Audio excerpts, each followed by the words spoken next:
Hi friends, అందరికీ భోగి పండుగ సందర్భంగా శుభాకాంక్షలు. అసలు భోగి పండుగ అంటే ఏంటి, దీన్ని ఎందుకు జరుపుకుంటాం ఒకసారి చూద్దాం.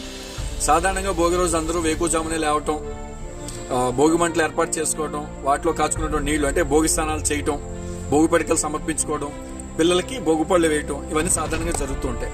అయితే ముఖ్యంగా చూసుకున్నట్లయితే భోగి రోజు దక్షిణాయనం అనేది చివరి రోజు.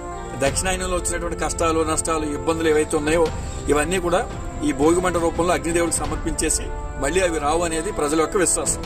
అందుకే మనం చూసుకున్నట్లయితే తర్వాత నుంచి మనకి ఉత్తరాయణం అనేది ప్రవేశిస్తూ ఉంటుంది. అలాగే ముఖ్యంగా భోగి అనేటువంటి పదం ఎక్కడి నుంచి వచ్చిందని అంటే బుక్ అనేటువంటి సంస్కృత పదం నుంచి ఇది రావడం జరిగింది. అంటే మరో ముఖ్యంగా చూడాలంటే పురాణాల ప్రకారం చూసుకున్నట్లయితే భోగి అంటే భోగము అంటే సుఖించడం అని అర్థం. ఈ పురాణాల్లో శ్రీరంగనాథ స్వామి వారు ఎవరైతే ఉన్నారో వారిలో ఈ గోదాదేవి అనేటువంటి ఈ దేవి లీలమైపోవడంతో ఆమె సుఖాన్ని పొందిందని, దానికి చిహ్నంగానే మనం ఈ భోగి పండుగను జరుపుకుంటాం.